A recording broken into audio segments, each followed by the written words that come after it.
meus caros amigos, estamos aqui dando sequência ao nosso curso de História e Geografia do Território Goiano e agora com um bloco de questões comentadas, né? Nós estudamos aí nas 3 últimas aulas a modernização do território goiano no período que vai de 1945 a 64, essa primeira experiência que podemos dizer democrática do Brasil realmente, né? Porque nós tivemos ali a Primeira República, aquela chamada República dos Coronéis, né? Depois nós temos aí o período Vargas, uma ditadura, e então você tem aí a primeira experiência democrática, podemos dizer assim, do Brasil, que vai de 1945 a 1964, né?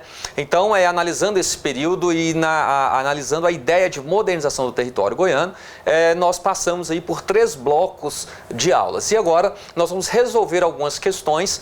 Eu procurei selecionar questões que abordam os principais assuntos cobrados em concursos públicos aqui em Goiás, né, sobre essa temática. Quando aparece esse assunto nas provas, então eu trouxe aqui as questões com os itens mais cobrados e eu peço a atenção de vocês. Já informo que o material, a nossa lista de exercícios, para quem quiser baixá-la, está aí na descrição do vídeo, tá? Basta clicar no link e você poderá baixar aí para o seu computador, salvar, imprimir, para você acompanhar, fazer as suas anotações, beleza? Então, se ficar alguma dúvida também, eu já peço a você que deixe aí nos comentários, né? Na medida do possível eu vou respondendo todo mundo, leio, tá, pessoal? Eu leio todos os comentários de vocês. Se for necessário, até gravo um vídeo para abordar algum assunto que não tenha ficado suficientemente esclarecido para vocês. E eu aproveito para pedir aquela camaradagem, né? Você que está aí assistindo esse vídeo, de repente não está inscrito no canal, inscreva-se, dê essa moral aqui para o professor, tá? Curta o vídeo aí, compartilhe com seus amigos que estão estudando, mas se porventura você não gostar também, marque aí o dislike, tá? Fale mal também aí nos comentários, não tem problema não, tá? Aqui estamos abertos às críticas, às sugestões de vocês. Eu faço esse trabalho aqui por você que está estudando, especialmente você que está estudando para os concursos públicos no estado de Goiás, né? Nesse momento que eu estou gravando aqui, eu sei que tem muita gente que está estudando aí para o concurso do Tribunal de Justiça do estado de Goiás, seja estudando para os concursos de carreiras policiais, Polícia Militar, Bombeiro, Polícia Civil. Bom, então sucesso a todos vocês e eu espero contribuir com o sucesso de cada um de vocês. Beleza, meus caros? Bom, olha só, questões comentadas, República Democrática em Goiás de 1945 a 64, né? A modernização do território goiano. Meus caros, a primeira questão que eu trago aqui para vocês, olha só, é uma questão que caiu lá no concurso de 2017 para soldado da Polícia Militar. A banca foi a FUNRIO, ok, meus caros? Então, fiquem ligados aqui nessa questão. Ela começa trazendo um fragmento do plano de metas do governo JK, tá? Então, traz lá, olha só, o item 8 do plano de metas. Pavimentação asfáltica de 5.000 quilômetros de rodovia, aumentando assim para 5.920 quilômetros em 1960, a rede asfaltada federal, que era de 900 quilômetros em 1956, né? Então está aí o item 8. O item 9, construção de 12.000 quilômetros de novas rodovias de primeira classe, aumentando para 22.000 quilômetros em 1960, a rede federal, que era de 10.000 quilômetros, apenas 10.000 quilômetros em 1956. Então está aí, né, um fragmento do programa de metas do presidente Juscelino Kubitschek, em 30 de junho de 1958. Bom, vamos ver o que a banca, o que a FUNRIO queria com esse fragmento aí do plano de metas do JK. Meus caros, olha só. A construção da rodovia Belém-Brasília, inaugurada em 1960, objetivava integrar a Amazônia à região centro-sul do Brasil. Sobre o tema, pode-se afirmar que, então vamos analisar aqui, sobre esse tema podemos analisar que, vamos lá, letra A. A construção representava uma estratégia geopolítica de integração e ocupação de uma região do interior do país marcada por grande ocupação demográfica. Opa, preste atenção aqui, está falando de integração e ocupação de uma região do interior do país, marcada por grande ocupação demográfica? Não, né? Marcada justamente por baixa ocupação demográfica. Então, o item aí está invalidado por isso, né? É a ocupação de uma região de baixa ocupação aí demográfica. Então, já descartamos o item A. A letra B nos traz o seguinte: a sua construção derivou do objetivo do governo Juscelino Kubitschek de facilitar a vinda da mão de obra do Norte e Nordeste para a construção de Brasília. Não, meus caros, vejam só, né? Nesse momento Brasília já está em construção. Tá? Então vejam bem que o objetivo não é facilitar a vinda de uma mão de obra para construir Brasília. O JK lança a pedra fundamental e inaugura Brasília. Brasília foi construída em tempo recorde, de apenas 3 anos e meio. Então você teve aí do início das obras até a transferência da capital do Rio de Janeiro para Brasília, foram apenas 3 anos e meio. Então foi tudo muito rápido e foi justamente nesse momento em que a rodovia Belém-Brasília estava sendo aí construída, né? Rodovia essa que tinha como encarregado o engenheiro-chefe, o engenheiro Bernardo Sayão. Então, invalidamos também o item B. A letra C nos diz que a Belém-Brasília favoreceu o desenvolvimento de núcleos urbanos no trecho goiano da rodovia, inclusive com o surgimento de novos municípios. Então, aqui está o item correto.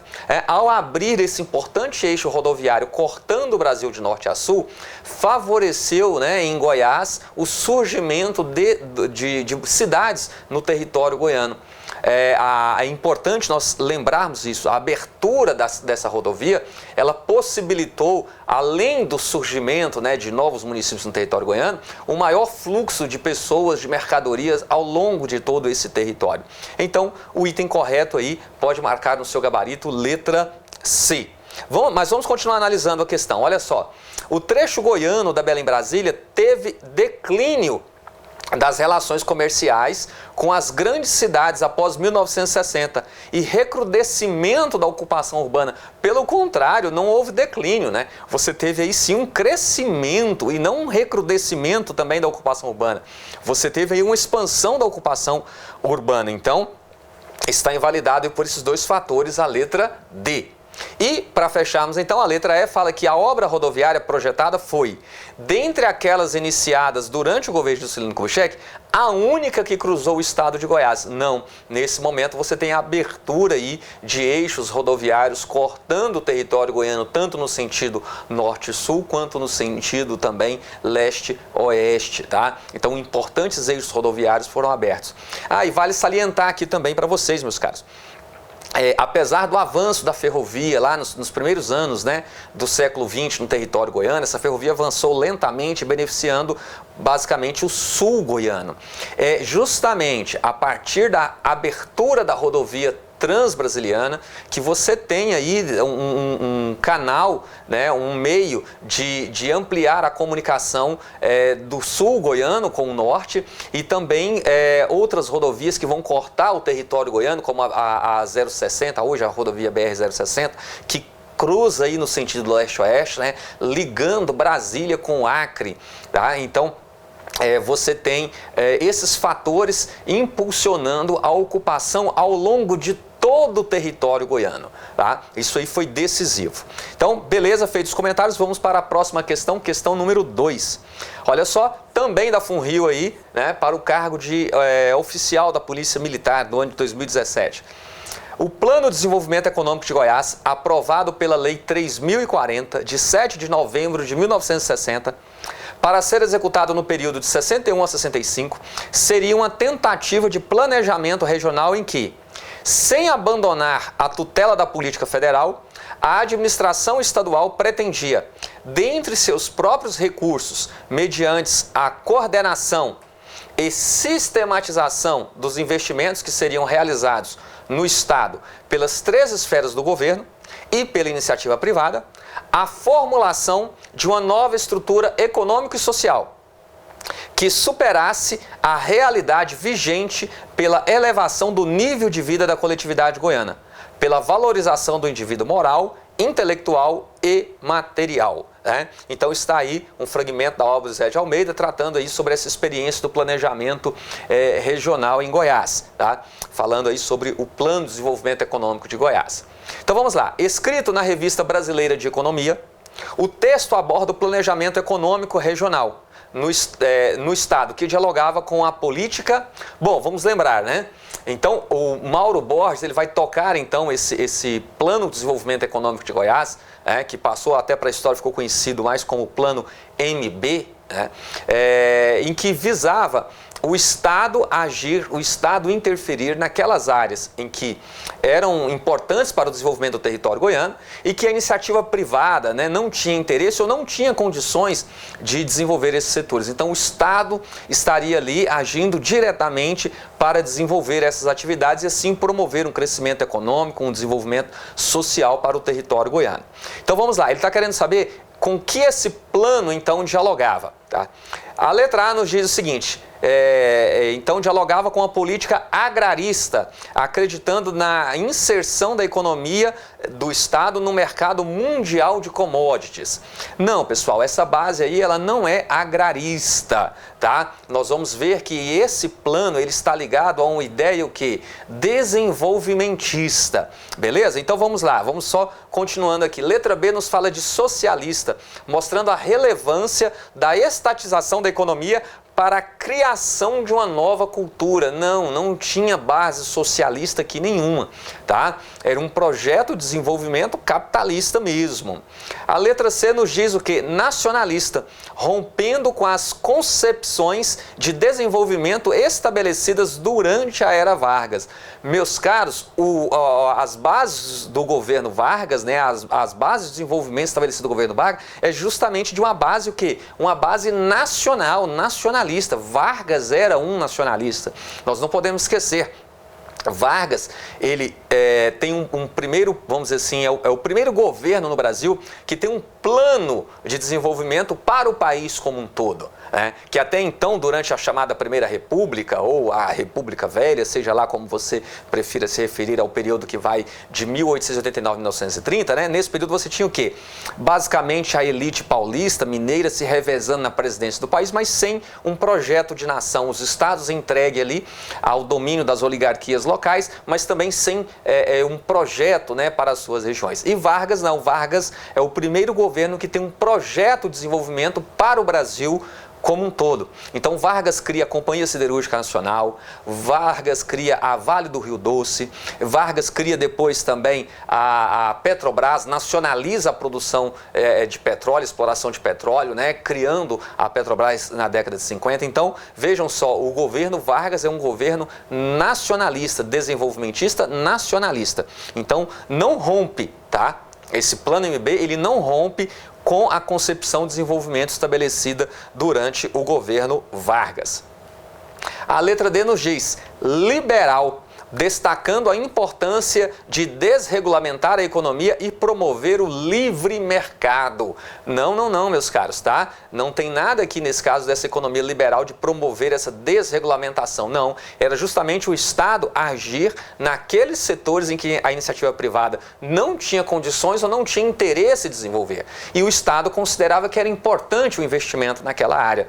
Então você tinha investimentos na área de mineração, na área da indústria química farmacêutica, na área de planejamento agrário, de suporte ao produtor. Então são diversas frentes que são abertas pelo Estado em áreas importantes para o desenvolvimento do território goiano, tá? Então descartado aí também a letra D. Só sobrou para nós então a letra E, não é? Vamos lá? Desenvolvimentista, aproximando-se do plano de metas de JK e do intento de superar o atraso do Estado. Exatamente isso, meu caro, minha cara. Então, olha só, fiquem ligados nisso. Era um quê? Era um plano desenvolvimentista, era um nacional desenvolvimentismo, podemos dizer assim, né, dentro da concepção de Vargas e JK. E o plano, né, de desenvolvimento de Goiás, né, implementado ali durante o governo Mauro Borges, ele casava-se, ele unia-se ao plano de metas de JK. Mesmo Mauro, né, vindo a governar Goiás após a saída de JK. Mas o que Mauro acreditava era que seria dada sequência ao plano de metas estabelecido lá no governo JK, o que acabou não acontecendo. Tá? O que acabou não acontecendo. Nós vamos explorar isso aí mais à frente, também exploramos isso lá na nossa aula. Mas então, letra E, só para recuperar aqui, né, o enunciado, então vamos lá, olha só, né? O texto aborda o planejamento econômico regional no Estado, que dialogava com a política desenvolvimentista. Então, dialogava com a política desenvolvimentista, aproximando-se do plano de metas de JK e do intento de superar o atraso do Estado. Então é isso, meus caros. Entendia-se que o Estado, né, de Goiás, para superar o atraso em que ele vivia em relação a outras regiões do país, fazia-se necessária uma forte intervenção do Estado na economia, desenvolvendo aqueles setores vitais importantes para o desenvolvimento do Estado e que a iniciativa privada não tinha condições ou não tinha interesse em fazê-lo. Que isso fique claro, tá? Esse assunto é bastante cobrado aí nas nossas provas. Espero que tenha ficado suficientemente esclarecido para vocês. Bom, e nós voltaremos a ele aqui nessa lista. Vamos lá, 2017 FUNRIO aí, mais uma questão para o cargo de soldado da Polícia Militar. Tá? As linhas mestras da política territorial de povoamento, regulando o deslocamento da população, de transporte e de comunicação do governo Vargas seriam retomadas por JK. Então fiquem ligados nisso daí, né? Vargas desenvolvimentista, JK desenvolvimentista. Beleza, meus caros? E até rola muito esse debate no Brasil, né? Esquerda, direita e tal. Balela, tá? Isso é conversa fiada.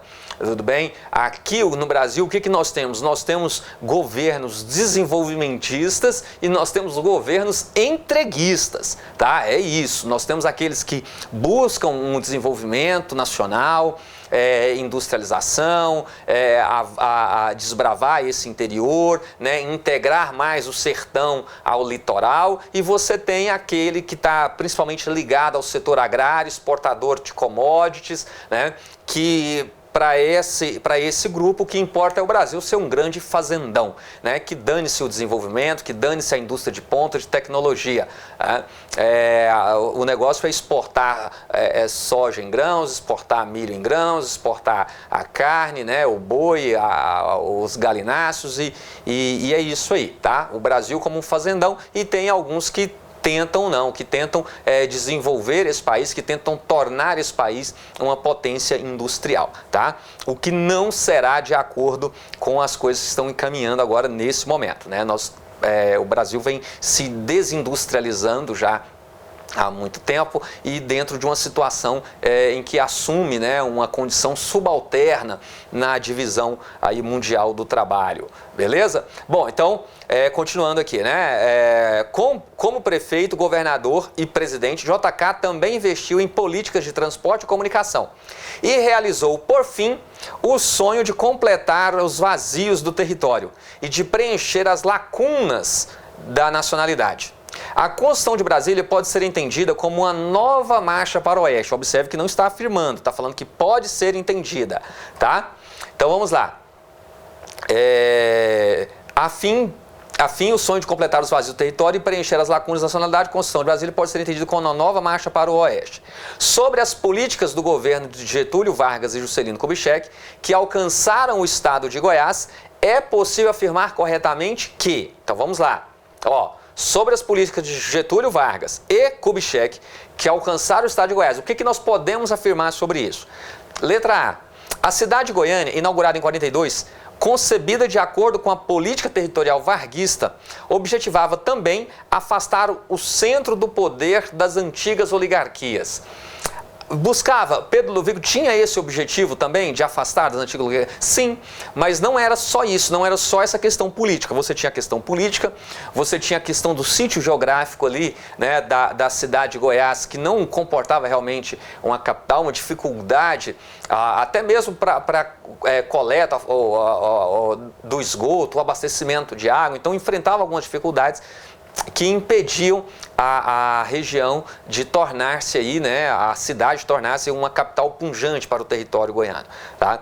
Então estava fora também do eixo de desenvolvimento econômico do estado, que vinha sendo aberto pela ferrovia, pelo avanço dos trilhos na região sul de Goiás. Então a letra A parece-me uma boa alternativa, tá? Então parece-me uma boa alternativa, creio que seja a letra A. Mas vamos analisar as demais. Olha só. Os governos Getúlio Vargas e Juscelino Kubitschek malograram em suas tentativas de fazer crescer econômica e demograficamente a região centro-oeste. Malograram? Está querendo dizer aqui que eles não tiveram êxito, não tiveram sucesso? Pelo contrário, tiveram sim muito sucesso. Com o apoio de Vargas, né, Goiânia se consolida rapidamente. Você tem a implantação da Colônia Agrícola Nacional de Goiás, no Vale do São Patrício, também serviu como um grande estímulo para atrair populações para o território goiano. Então, não malograram não, tá? Eles tiveram êxito nessa política, e a construção de Brasília também, né? Então, está fora.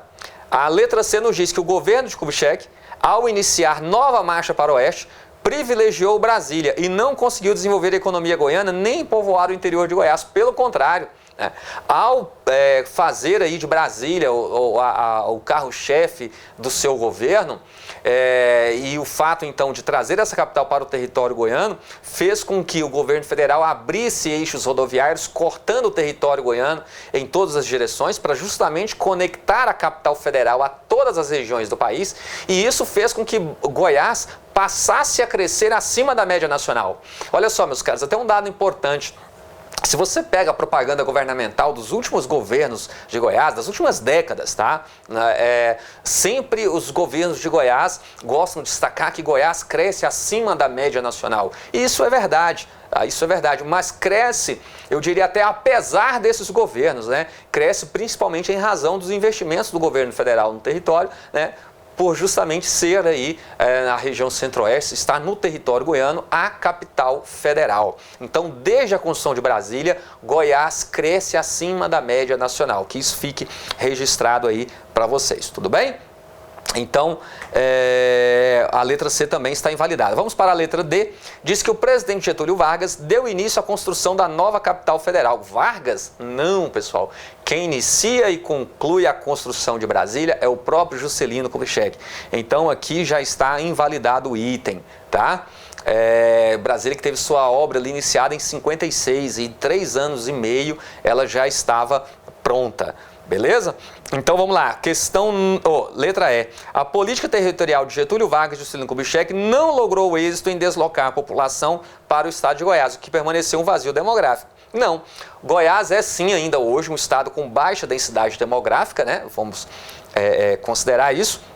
Mas essas políticas foram extremamente exitosas em atrair população para o território goiano. Então realmente o que nós temos aí como item correto é a letra A, tá?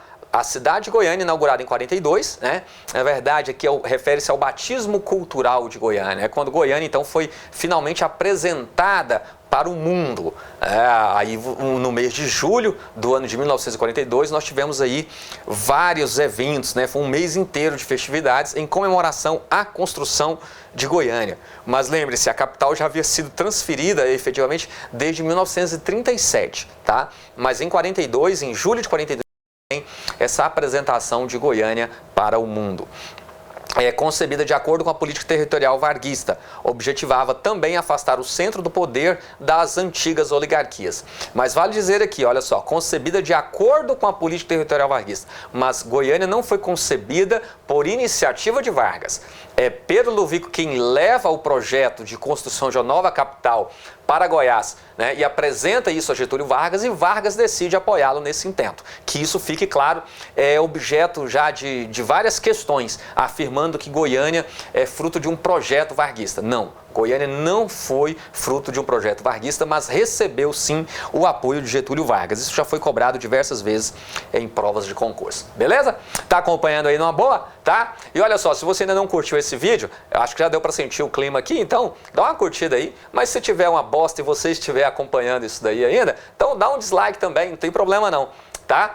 Mas vamos lá, meus caros, mas só faça isso se você quiser, tudo bem? Mas dá essa moral aqui, professor. Questão número 4. Questão número 4, meus caros, olha só, 2006 da UEG, tá? Um concurso para a AGETOP, a Agência Goiana de Transportes e Obras Públicas. A AGETOP agora, na última reestruturação feita pelo governo do estado, ela virou a Goinfra, tá? Então, não temos mais a AGETOP em Goiás, agora chama-se Goinfra. Vamos lá. Em 1964, um golpe militar depunha o presidente João Goulart, iniciando a ditadura militar que perdurou até 1985. Escolha a alternativa que faz uma análise correta dos reflexos do golpe militar em Goiás. Então, uma análise correta dos reflexos do golpe. Então, vamos lá. O governador de Goiás, Mauro Borges Teixeira, era coronel do Exército, o que explica a ausência de conflitos entre seu governo e o regime militar. Não, meus caros, né? O fato dele ser coronel do Exército, né, não impediu que tivesse ali conflito entre ele e o governo militar. Na verdade, Mauro Borges já ficou numa situação desconfortável, vamos dizer assim, com parte dos militares desde 1961, quando o presidente eleito Jânio Quadros renunciou e tentou-se um golpe, tentou-se impedir a posse do vice-presidente João Goulart, e Mauro Borges, junto com Leonel Brizola, Miguel Arraes e outras lideranças, formaram o Movimento Legalidade, que exigia o cumprimento da Constituição, né, que previa então a posse do vice-presidente em caso de renúncia do presidente. E então, ali naquele momento, Mauro Borges já ficou mal com os setores militares que estavam apoiando, né, uma tentativa de golpe, tentando impedir a posse de João Goulart. Então ali já surgiram conflitos com parte ali dos militares, tá? Então a letra A já está descartada. A letra B diz que o bom relacionamento de Mauro Borges Teixeira com nomes da esquerda, tais como Miguel Arraes e Leonel Brizola, a sua postura independente, explicam seus atritos com os governantes militares, que culminaram com sua deposição em novembro de 64. Olha só, novembro de 64, né? Ou seja, é um reflexo do golpe. O golpe foi dado, né? Na verdade, dia 1º de abril. Fala-se 31 de março, mas foi 1º de abril. Então, aqui a deposição, né, de Mauro em 26 de novembro, tá? 26 de novembro de 64. Então, é um reflexo do golpe. Então, está correto aí a letra, o item B, tá? A letra B está correta. Beleza? Letra B, correta. Vamos ver aqui a letra C. A letra C nos diz que as divergências entre Mauro Borges Teixeira e João Goulart remontavam a 1961, quando o governador de Goiás apoiou os grupos que tentavam impedir a posse do então vice-presidente. Não, meus caros. É justamente o contrário. Em 1961, Mauro integra o Movimento Legalidade, que exigiu o cumprimento da Constituição, né? Com a renúncia de Jânio Quadros em agosto para setembro de 61, então o Jango, né, o João Goulart deveria ser empossado na presidência. E isso tentaram impedir essa posse dele, né? E Mauro integrou o movimento que exigia o cumprimento da Constituição, tá? Então a letra C fora também. Letra D.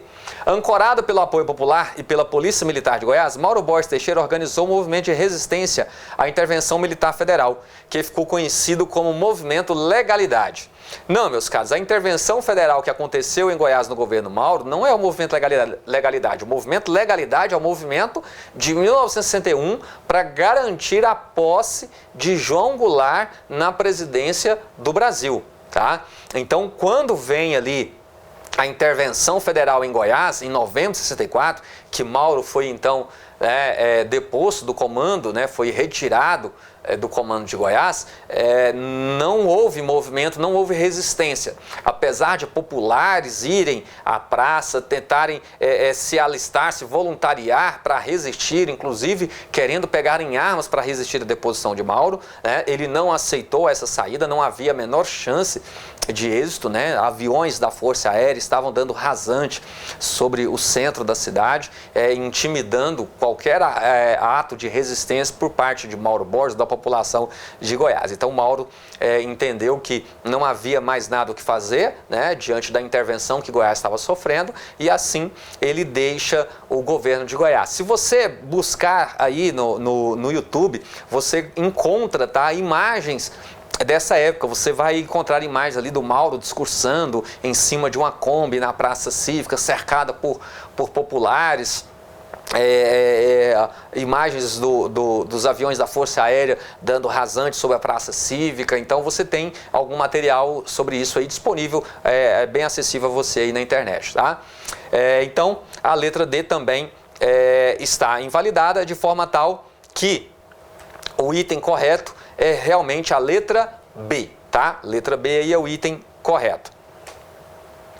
Vamos para a próxima questão, também da UEG, PMGOI, né? Cadete para o oficial da Polícia Militar, lá do ano de 2005.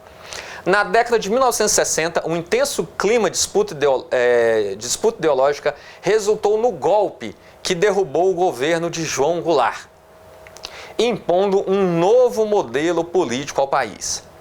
Analise as assertivas abaixo e responda. Então vamos lá, vamos analisar as assertivas. 1. O compromisso do governo Goulart com as reformas de base, principalmente a agrária, motivou a mobilização militar para a derrubada do governo. Sim, o João Goulart estava buscando, tinha como plano ali promover as chamadas reformas de base. E duas reformas dessas eram substanciais, eram muito importantes, muito sensíveis naquele momento. Uma era a reforma agrária e a outra era a reforma do ensino. A do ensino por quê? O país estava se urbanizando. Como nós abordamos aí, o processo de modernização da agricultura estava em curso, expulsando um grande contingente populacional do campo em direção às cidades. E havia necessidade, então, de universalização da educação básica. Até esse período, basicamente, quem frequentava a escola pública e que era de qualidade eram os filhos da elite. Por isso que a gente observa aí aqueles políticos bem mais experientes, aqueles mais velhos, que gostam de falar, que estudaram a vida toda em escola pública e tudo. Mas sim, mas num período em que a escola pública ela era realmente de qualidade, muito alta, mas ela era frequentada também pela elite. Então tinha-se a necessidade de universalizar essa educação. Tá? Então, duas reformas importantes, a reforma agrária e a reforma da educação para universalizar o ensino. E aí, sim, esse foi um dos motivos para a derrubada do governo João Goulart. O item 1 está correto. O item 2, o movimento que derrubou o presidente Goulart pode ser caracterizado como um golpe militar, uma vez que não contava com apoio algum da sociedade civil. Não, meus caros, esse item está errado, tá? Na verdade, podemos caracterizá-lo como um golpe civil-militar, já que esse golpe ele contou com apoio, com um amplo apoio de vários setores da sociedade, tá?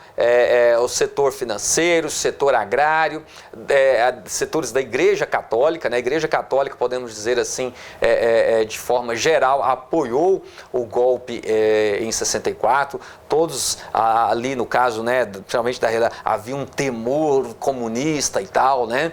Eu não sei onde esse pessoal enxerga tanto comunista, mas enfim, isso vai passando, né, de geração em geração. Seria até engraçado se não fosse trágico, mas enfim, então contou sim com o apoio de amplos setores da sociedade civil. Logo a seguir, a igreja, né, vê o caminho que o país tomou após o golpe de 64, e a igreja passa a fazer oposição ao regime, tá? No caso da Igreja Católica. Ela passa a fazer oposição ao regime. Então, o item 2 está errado. O item 3. O governador Mauro Borges Teixeira foi cassado por exigências dos setores conservadores, que identificavam no planejamento econômico e no projeto de reforma agrária, combinado ao governo de Arraes, influências esquerdistas. Sim, esse item está correto. Meus caros, você tem que lembrar o seguinte, nesse momento, o país estava vivendo, né, uma polarização muito forte entre dois modelos econômicos. Você tinha, de um lado, a economia planificada da União das Repúblicas Socialistas Soviéticas e, de um outro, você tinha a dita economia liberal, né, sob a liderança aí dos Estados Unidos, da Inglaterra e tal. Então, você tinha esses dois modelos econômicos, vamos dizer assim, né, e que disputavam áreas de influência no mundo. E qualquer governo, então, que sinalizava para uma maior intervenção na economia, ele era logo taxado o quê? De comunista, de esquerdista. Então, Mauro Borges foi inúmeras vezes acusado de ser comunista, de ser esquerdista, de abrigar comunistas em seu governo, justamente por fazer esse governo numa linha desenvolvimentista, em que o Estado ia agir naquelas áreas em que a iniciativa privada não tinha condições ou não tinha interesse em desenvolver. Então, é o Estado ali como aquele indutor promotor direto do desenvolvimento econômico e social, tá? E assim, agindo dessa forma, ele era visto então como alguém que tinha tendências esquerdistas, comunistas. Uma grande bobagem, meus caros. Isso é de uma ignorância tremenda, de uma estupidez sem tamanho. Porque, na verdade, se você pega ali, seja os Estados Unidos, que seja a Inglaterra, que seja a Alemanha, que seja o Japão, né, qualquer grande potência econômica, só o são por uma forte direção do Estado na economia.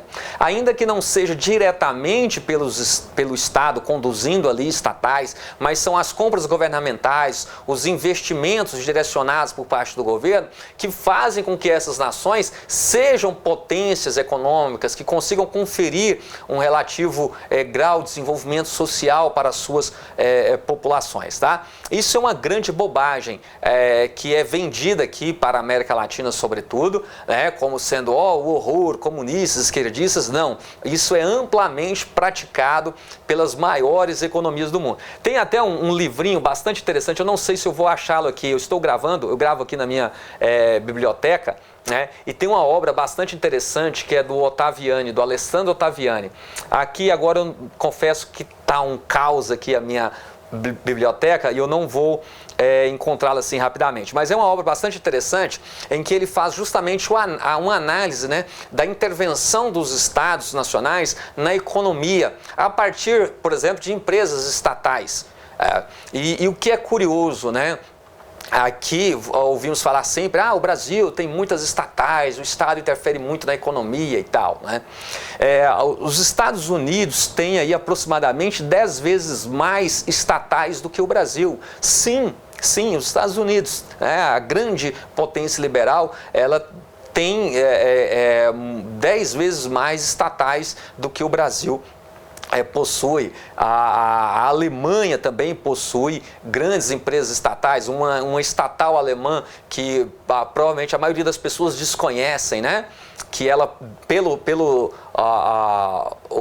a forma de se classificar, né, uma empresa, se ela é estatal, se ela é privada, se ela é capital, né, classifica-se como estatal. A alemã Volkswagen, né, na França, a Peugeot, a Renault são estatais. Então, você tem grandes empresas no mundo todo, em diversos países, e que são atuando, né, nas áreas mais diversas e que são controladas ali pelos estados nacionais.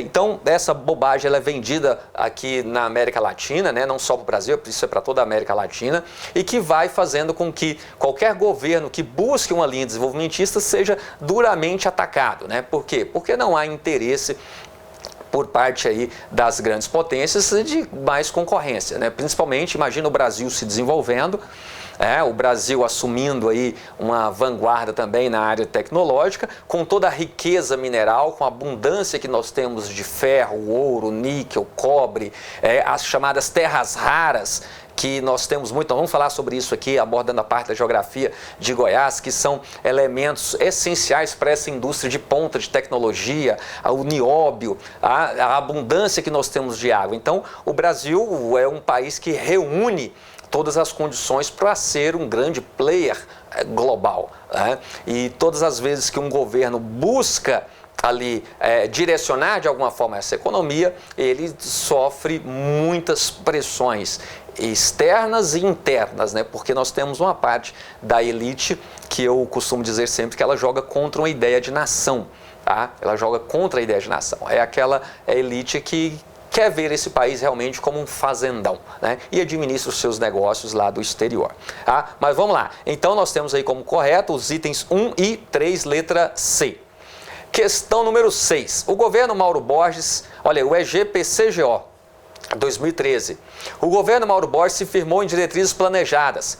Foi o primeiro em Goiás a adotar critérios científicos de planejamento, com base no diagnóstico do potencial do Estado e de suas carências, e com respaldo de estudos encomendados à Fundação Getúlio Vargas. Então está aí um trecho da obra do Hélio Rocha, Os Inquilinos da Casa Verde, tá?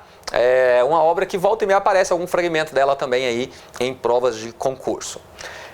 O projeto de modernização administrativa de Mauro Borges fomentou a criação, O projeto de modernização administrativa fomentou a criação, letra A, do Plano Mauro Borges, que estabelecia a necessidade do Estado fomentar a iniciativa privada, evitando a criação de estatais que fossem onerosas para os cofres públicos. Não, meu caro, no caso aqui não era fomentando a iniciativa privada. Eram naquelas áreas em que a iniciativa privada não tinha condições, o Estado iria agir. A política de fomento à iniciativa privada é o que é praticado atualmente em Goiás. E nós falaremos mais sobre isso, abordando aspectos da economia goiana na atualidade. Não vou gravar um bloco abordando isso também. Beleza, meus queridos? Então, a letra A está fora. Letra B. Vamos lá? Os vultosos investimentos em obras de infraestrutura, como a construção do Autódromo Internacional de Goiânia e do Estádio Serra Dourada. Meus caros, o Autódromo Internacional de Goiânia e o Estádio Serra Dourada já foram construídos na década de 70, tá? No governo do Leonino de Ramos Caiado. São obras federais realizadas em Goiás aí na década de 70, então não tem nada a ver com o governo Mauro Borges Teixeira. Mauro Borges governa de 61 a 64, ele que não concluiu todo o seu mandato, né? Ele foi deposto em 26 de novembro de 1964. Letra C. De parcerias entre o governo federal e estadual, facilitadas pelo fato de Mauro Borges ter apoiado a candidatura de Jânio Quadros à presidência nas eleições de 61. Nada a ver, tá? Nada a ver. Tendo em vista que o Jânio Quadros logo renunciou também à presidência, após poucos meses aí no governo. Então, sobrou para nós a letra D, do Plano de Desenvolvimento, conhecido como Plano MB, que previa a interferência do Estado em atividades econômicas onde se sentia a ausência da iniciativa privada. Exatamente isso, tá? Então, aquelas áreas em que a iniciativa privada não tinha interesse, não tinha condições, o Estado iria agir. Certinho, meus caros? Bom, então, aí está. Questão número 7, o EG Agamp, tá? As duas capitais haviam sido criadas para exercer o papel de cidades administrativas. Todavia, a explosão urbana de ambas originou a necessidade de diversificação das atividades econômicas para a acomodação e sustento da crescente população. Meus caros, aqui é um fragmento da obra do professor Luiz Estevam, tá?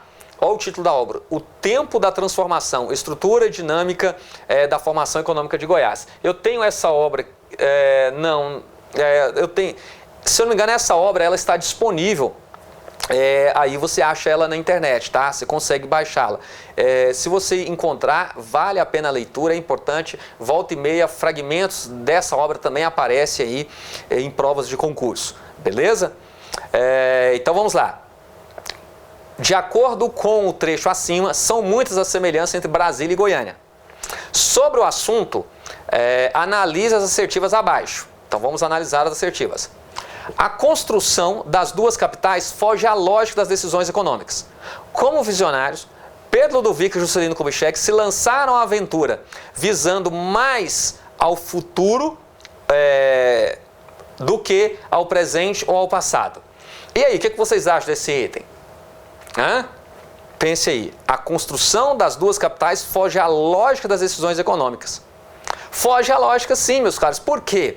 Goiás não tinha recursos para construir uma nova capital, assim como também o governo federal não tinha, a princípio, recursos para erguer o novo Distrito Federal, a nova capital federal. Então, tanto Pedro Ludovico para construir Goiânia, quanto JK para construir Brasília, tomaram decisões ali, eles enquanto dirigentes, tomaram decisões que, do ponto de vista econômico, fugia completamente à lógica. Goiás não tinha recursos para erguer. Tanto é que quando Pedro Ludovico começa a ventilar a notícia da possibilidade de construir uma nova capital para Goiás, os opositores de Pedro Ludovico riram.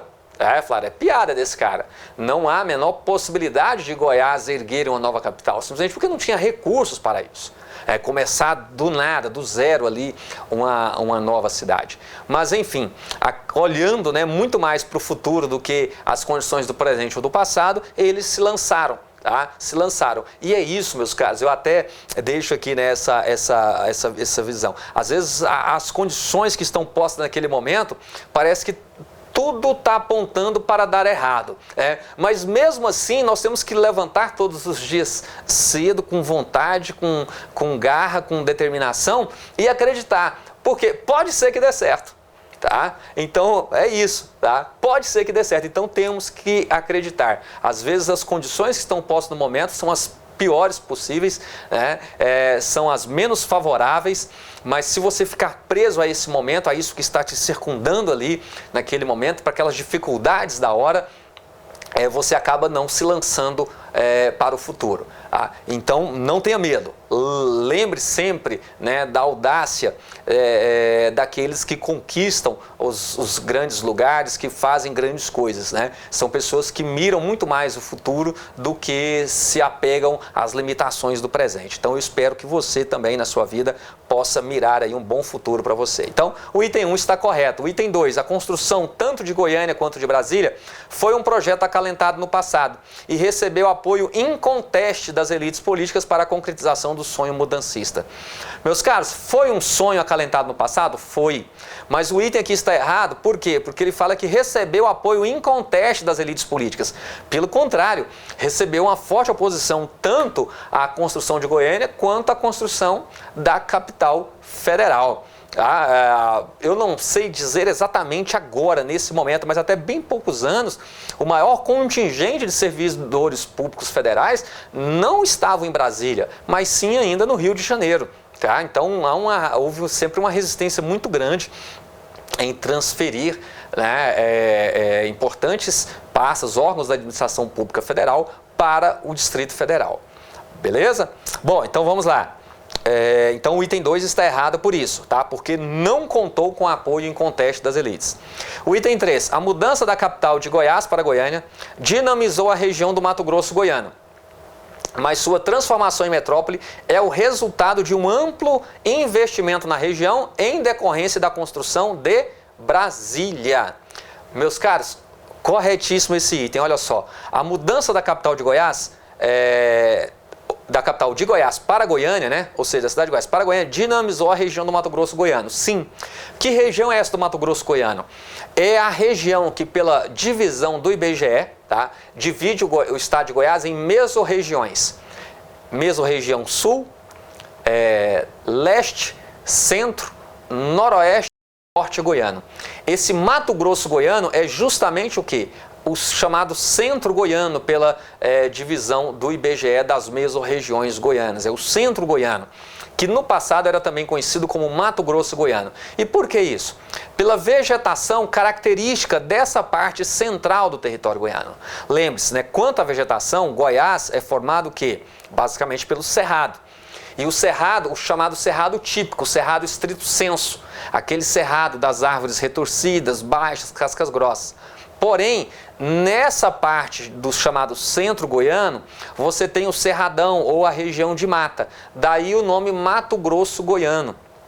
Tá? Não tem nada a ver com região próxima, limítrofe a Mato Grosso, como alguns já falaram por aí. Nada disso, tá? O Mato Grosso goiano é a região central do estado de Goiás. Beleza? Quem conhece Goiânia, se você percorre aqui, por exemplo, o Bosque dos Buritis, o Parque do Botafogo, o Jardim Botânico, você vai encontrar nessas áreas de preservação que nós temos na capital ou próximas à capital, como por exemplo o Parque Altamiro de Moura Pacheco, que abriga um importante reservatório de água ali, a barragem do Ribeirão João Leite, que é importante para o abastecimento de Goiânia e da região metropolitana. Você vai encontrar ali árvores mais frondosas, mais retilíneas, que não bate com aquela descrição da vegetação típica do cerrado, chamado cerrado estrito sensu, tá? Inclusive na aula que nós fomos abordar aqui a parte da geografia física de Goiás, eu vou trazer essas imagens para que quem não é do território goiano possa se familiarizar com essa vegetação do cerrado, tá? O campo limpo, o campo sujo, as veredas, entendeu? Nós vamos analisar tudo isso com imagens. Certo? Então, Mato Grosso goiano é a parte central do território goiano. E aí ele diz que, mas sua transformação em metrópole é o resultado de um amplo investimento na região em decorrência da construção de Brasília. Sim, lembre-se que eu falei para vocês, a partir da construção de Brasília, Goiás passa a crescer acima da média nacional. E assim é até os dias de hoje. Beleza, meus caros? Então, correto aí mais uma vez, nós temos então, o item 2 está errado, então o item 1 e 3. Item 1 e 3 é letra D. Letra D de delícia. Próxima questão, questão número 8.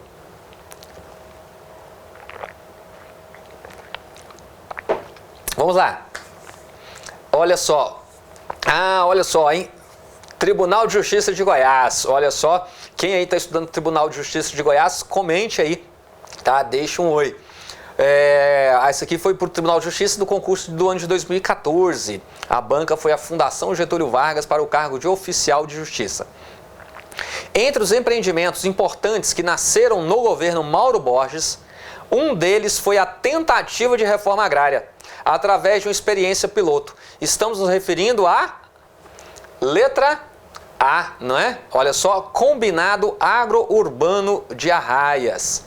Beleza, meus caros? Então, no governo Mauro Borges, tá? Um importante empreendimento aí foi o Combinado Agro-Urbano de Arraias, inspirado nos kibbutz israelenses, tá? No modelo de assentamento israelense. Então você tinha ali a vila com a casa, o posto de saúde, a escola para as crianças, esse espaço de socialização da comunidade, né? E na área próxima ali você tinha então os lotes de terras que cada família então recebia. Vale dizer que essa experiência não é nenhuma experiência socialista, né? Como nada disso, pessoal.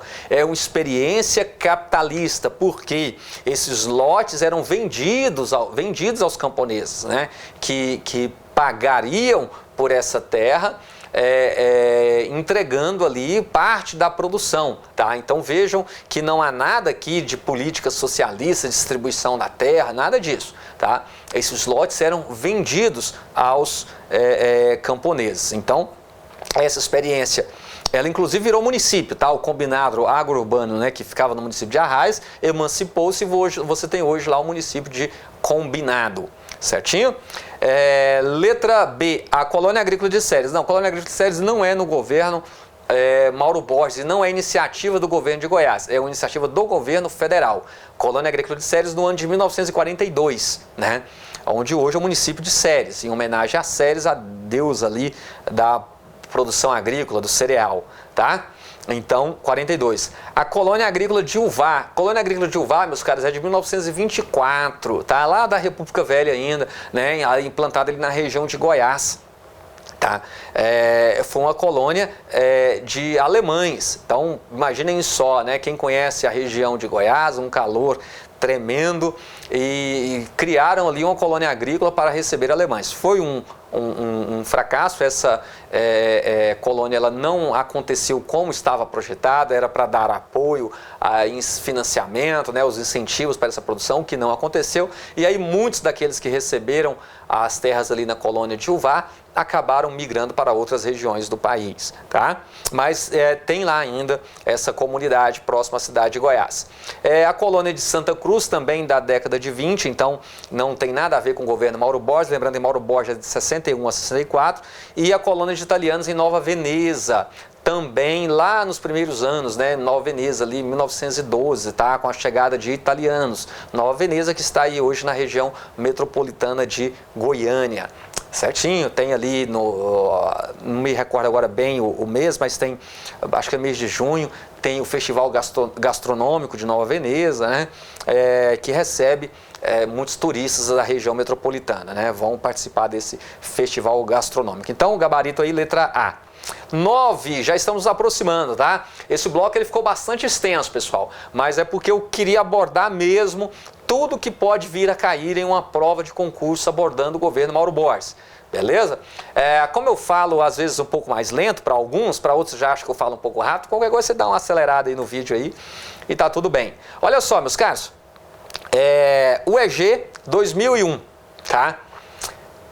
Essa questão ela traz aqui, né, um trecho do poema do João Cabral de Melo Neto, tá? Grande pernambucano. Nós somos lá do Pernambuco, minha família, por parte do meu pai, é do Pernambuco. Então vamos lá. É a conta menor que tiraste em vida, é a parte que te cabe deste latifúndio, é a terra que querias ver dividida. Esse poema ele foi musicado pelo Chico Buarque. Se você não o conhece, eu sugiro que após esse bloco aqui de questões, para dar uma relaxada, coloque aí Funeral de um Lavrador, tá? Musicado pelo Chico Buarque. Vale a pena ouvir esse poema musicado pelo Chico Buarque. Então vamos lá. Funeral de um Lavrador é parte da peça teatral Morte e Vida Severina, relacionada com os problemas enfrentados pelos camponeses por causa da má distribuição de terras. Em Goiás, ocorreram vários movimentos que demonstraram a difícil situação em que se encontrava o campesinato. Sobre esse tema, leia atentamente as proposições abaixo e depois marque a alternativa correta. Então vamos lá. 1. Um movimento messiânico liderado por Santa Dica, ocorrido no início do século XX, defendia o coletivismo no uso da terra, no trabalho e na distribuição, o que causou receio e oposição dos coronéis. Sim, meus caros, está correto, Santa Dica, né? Benedita Cipriano Gomes, que ali no distrito de Lagolândia, município de Pirinópolis, acabou se tornando uma importante líder político-religiosa ali da região, pregando justamente o coletivismo do uso da terra. E isso acabou despertando ali um receio por parte dos coronéis, que exigiram a prisão de Benedita Cipriano. E em 1925, a polícia foi mandada ao distrito de Lagolândia para prender Benedita Cipriano. Alguns dos seguidores de Benedita tentaram resistir, foram mortos pela polícia. A própria Benedita, a própria Santa Dica, ela tenta fugir, mas acabou sendo capturada.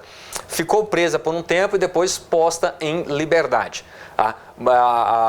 Não foi condenada, não se comprovou o crime contra ela, mas a prisão em si foi suficiente para debelar aquele movimento liderado por ela. Há alguns registros que cerca de 500 pessoas já estavam vivendo ali em torno de Benedita Cipriano nesse regime de comunhão. Alguns tentam até traçar um paralelo, temia-se que poderia virar ali uma nova Canudos, Canudos lá do Antônio Conselheiro. Então, o item 1 aí está correto. O item 2. O movimento social camponês conhecido como Revolta de Formoso e Trombas, iniciada em 1959, caracterizou o confronto entre poceiros e grileiros, contando com a participação do Partido Comunista. Também está correto aí o item 2, tá? Lembrando, nós discutimos isso, mas vale reforçar com vocês. Em 42 é lançada a Colônia Agrícola Nacional de Goiás, dentro do projeto chamado Marcha para o Oeste, onde se prometiam terras para a reforma agrária. O fato é que essas terras logo se esgotaram e muitos camponeses que vieram para Goiás, chegando a Séries, não encontrando mais as tais terras prometidas, foram para uma região um pouco mais ao norte, de Séries, e ocuparam áreas de terras, eram áreas do Estado, áreas isoladas, não tinha estrada nem nada, e por ali foram ficando. O que acontece, isso na década de 40 para os anos 50, logo no governo Juscelino, vem ali a abertura da rodovia transbrasiliana, Belém-Brasília, e vai justamente cortar esse território, promovendo uma ampla valorização dessas terras, que passam a despertar o interesse dos grandes proprietários, grandes fazendeiros, grileiros ali, que entram em conflito com esses camponeses. Incendiando ali suas plantações, suas casas, violentando suas esposas, suas filhas, matando os animais, ao ponto de que esses camponeses se organizaram, pegaram em armas para defender os seus territórios e contaram com o apoio do Partido Comunista Brasileiro, do PCB. Tá? Então, o item 2 aí está correto. Esse conflito, meus caros, até hoje, ele é tido como um dos maiores conflitos agrários da história do país. Foi um conflito intenso, com mortes dos dois lados, tanto do lado dos poceiros, quanto dos grileiros que mandavam ali seus jagunços. Em algumas dessas incursões, inclusive, você tinha a polícia junto com esses jagunços agindo contra esses camponeses, mas o fato é que, a bala, eles garantiram a posse dessas terras. Tanto é que, quando candidato ao governo de Goiás, passando por aquela região, Mauro Borges prometeu aos camponeses que, se eleito fosse, concederia a esses camponeses o título de posse dessas terras, o que de fato aconteceu. Então logo ele foi eleito. Isso acabou causando um grande descontentamento também por parte dos grandes proprietários de terra em relação ao governo Mauro Borges. Mas não perceberam eles que ao dar o título de posse, né, delimitava-se essa área e deixava claro então para esses camponeses que era aquilo que cabia a eles e nada mais. Qualquer coisa a mais que eles avançassem, eles estariam na ilegalidade, né?